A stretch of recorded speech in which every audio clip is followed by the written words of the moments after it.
Iya, pas sekali. Kayak belum ada 5 menit ya. Jadi nggak perlu diulang ya.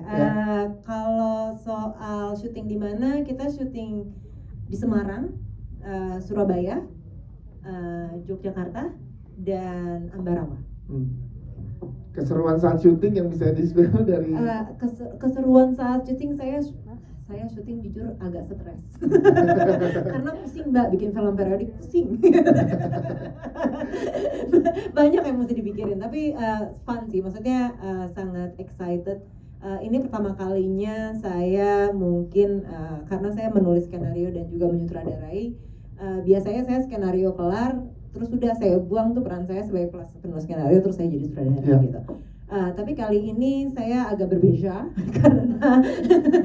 karena mungkin karena prosesnya yang panjang, jadinya saya sempet lah ada nambahin scene, ada ngerombak satu dialog lah berapa halaman tuh sekaligus gitu, dan tiba-tiba pemain-pemain ini dapat kejutan gitu dapat kayak skrip baru gitu kan, halaman baru gitu, apaan nih gitu istilahnya.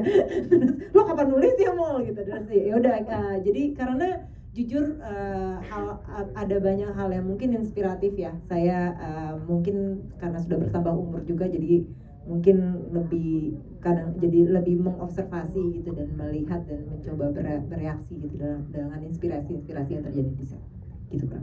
Oke, siap, terima kasih. Kalau Pak Rakes tadi boleh di-spill kayak masing-masing keseruannya. Oke, kalau dari saya sih setiap harinya tuh ada aja kejutan, surprise gitu, kayak surprise gitu.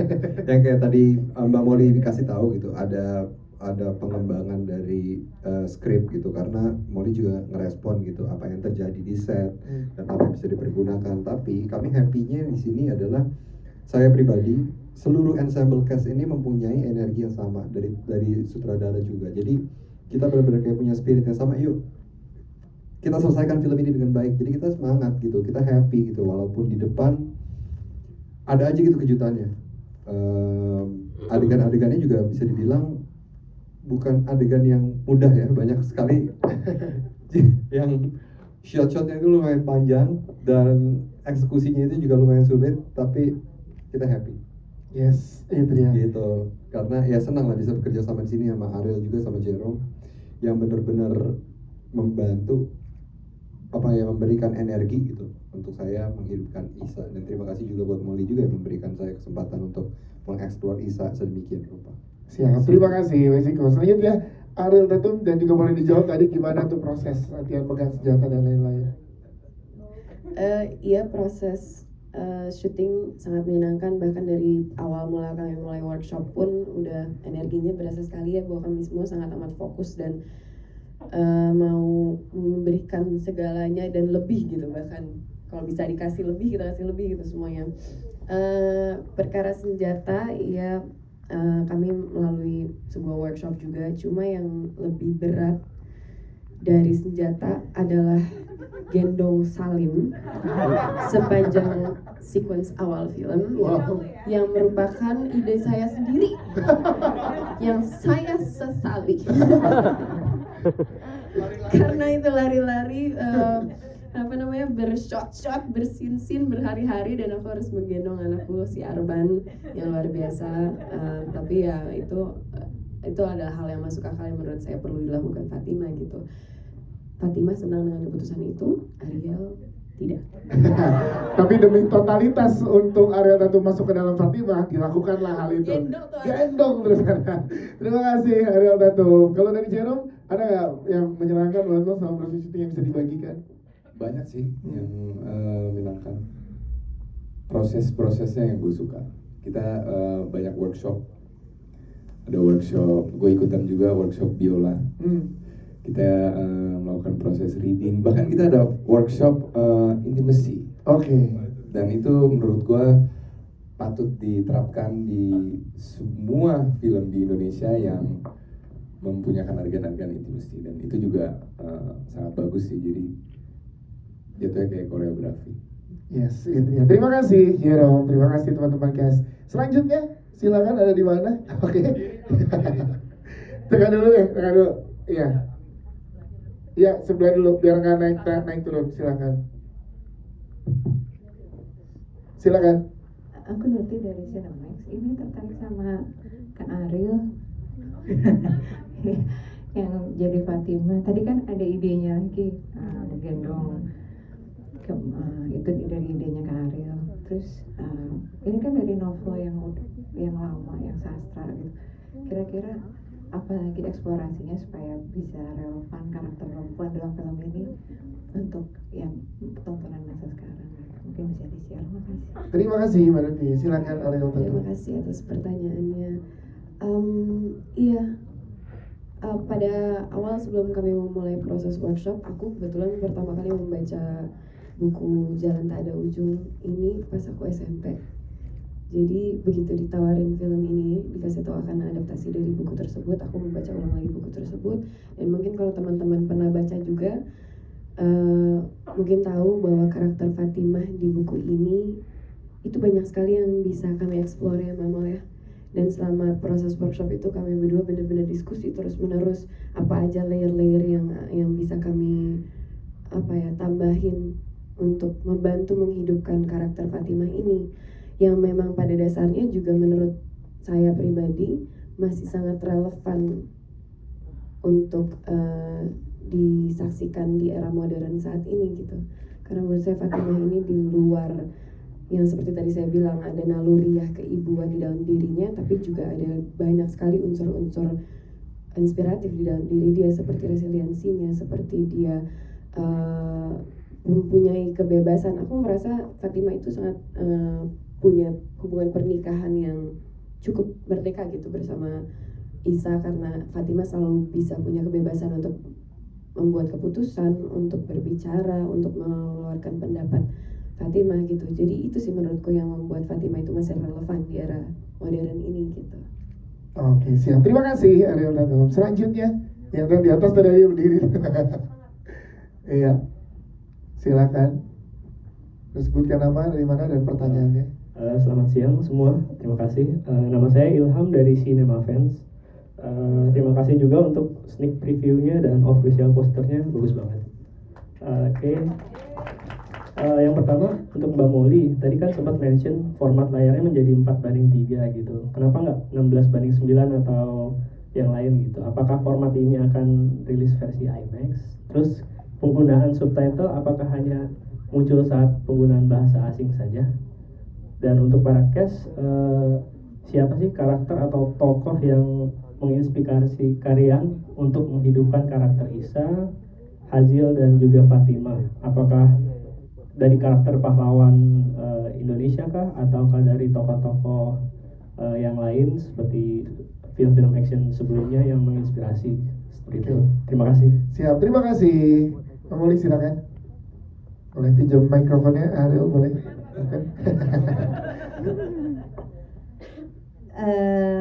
Tadi apa pertanyaannya? 4:3. 4:3.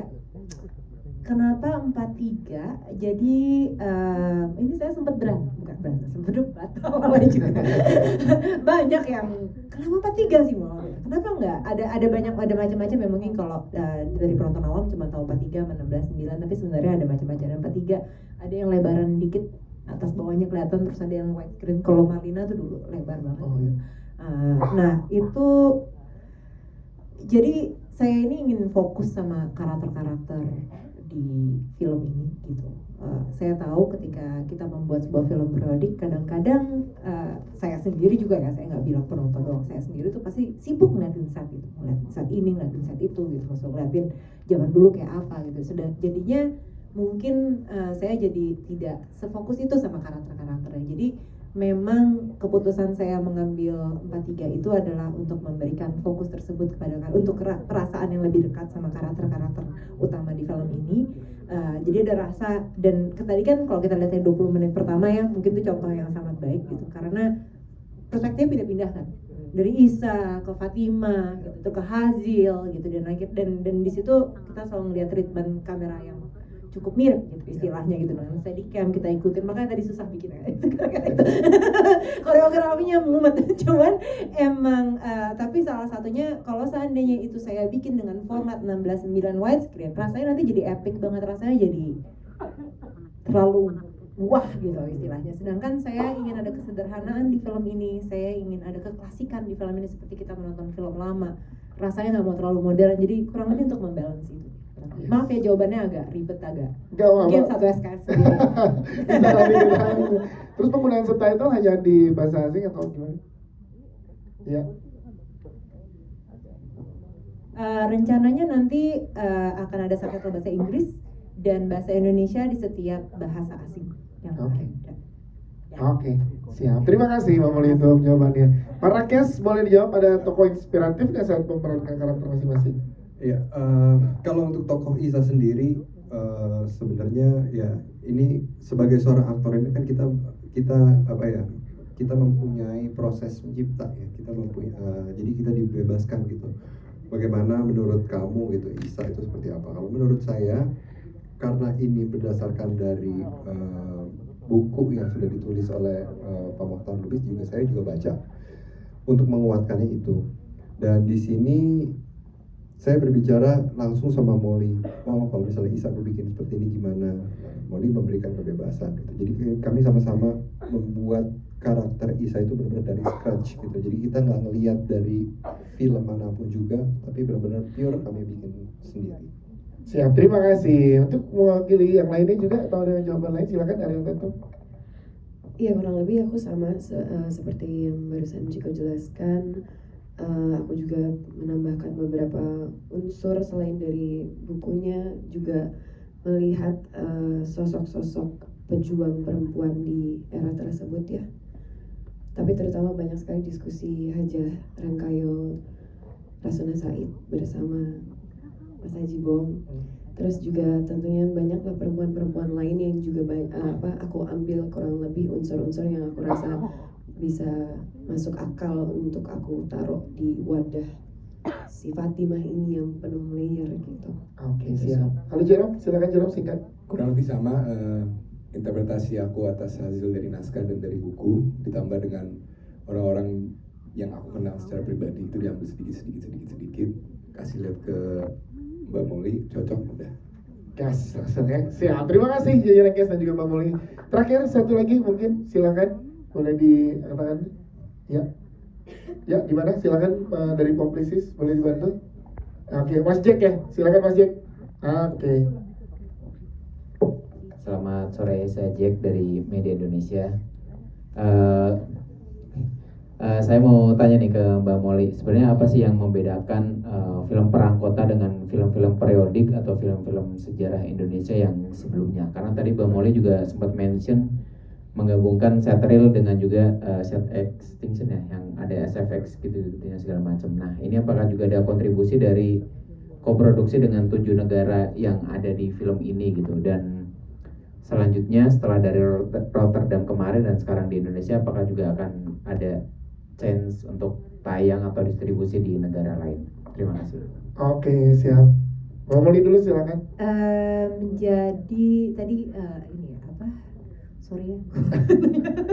Apa bedanya dengan film periodik lainnya? Periodik lainnya. Mungkin ini karena settingnya cukup urban ya, cukup tentang keseharian gitu istilahnya gitu. Jadi meskipun ada cukup intens gitu, meskipun thrilling gitu, ada intens gitu, ada sesuatu, ada satu ketegangan gitu yang terjadi. Cuma kita juga akan melihat kesehariannya mereka. Kita juga melihat gimana ya istilah ini juga settingnya di Jakarta, benar-benar kota tengah Jakarta yang mungkin pada saat itu Jalan Jaksa tuh yang paling hits gitu ya istilahnya gitu, maksudnya dengan jadinya kita melihat anak perkotaan gitu istilahnya gitu, atau mungkin yang sekarang kita bisa bilang anak Jaksel sekarang gitu istilahnya pada tahun itu yang dimana mereka pada fasih berbahasa Belanda gitu. Dan mungkin itu ya istilahnya, jadi ada rasa relate dan nggak kerasa gimana istilah, ada perspektif modern di sini gitu. Ini bukan lagi film yang ditulis di tahun 52 gitu istilahnya. Ini bukan lagi cerita yang ditulis tahun 52. Ini adalah cerita yang saya tulis tahun 2023 ya. 2025 ya. 2022 ya. Pokoknya yang saya tulis baru beberapa tahun belakangan ini gitu, kurang lebih itu perspektif modern tersebut sih yang menurut saya yang paling berbeda. Membuat berbeda dengan warna-warni, dengan dengan fashion, dengan yang vintage gitu, istilah yang stylish gitu, yang mungkin mempunyai rasa dan tone yang cukup berbeda. Oke, itu ya luar biasa. Terima Itu sih kasih. kurang lebih. Tadi ada Set. lagi set. Real set tadi. Iya tapi pertanyaannya apa deh ya? Itu nanti yang ketiga ya. Yang kedua tadi set ya Mas Kedua Jeng. tadi soal set SFX. VFX visual Ah? effect ya. Oh iya, Kontribusi soal produksi Iya, 7. jadi kebetulan memang karena kita, jadi visual effect film ini dikerjakan dengan tiga negara ya. Tiga negara, jadi ada yang di Amerika, Indonesia, ada di Belanda, udah 3 negara ya. Dan soundnya full di Prancis, kurang lebih dari, maksudnya di. Wow. Jadi memang pasca produksi yang panjang dan cukup ribet dan cukup banyak traveling. Jadi memang funding tersebut gimana caranya kita memang mau memasukkannya ke dalam layar, gitu istilahnya, ada di screen gitu kurang lebih gitu. Dan kalau soal distribusi tadi memang kebetulan film ini juga akan rilis di negara Belanda, di Belanda, kan teritorinya namanya Benelux, Belgia, Netherlands, Luxembourg ya. Jadi Belgia, jadi di Belgia, Belanda dan Luxembourg kita akan rilis bioskop di sana secara komersil tanggal 17 April. Yeay. Luar biasa teman-teman. Buat yang belum sempat bertanya di dalam studio ini, nanti akan ada kesempatan doorstop interview bersama jajaran cast dan filmmaker.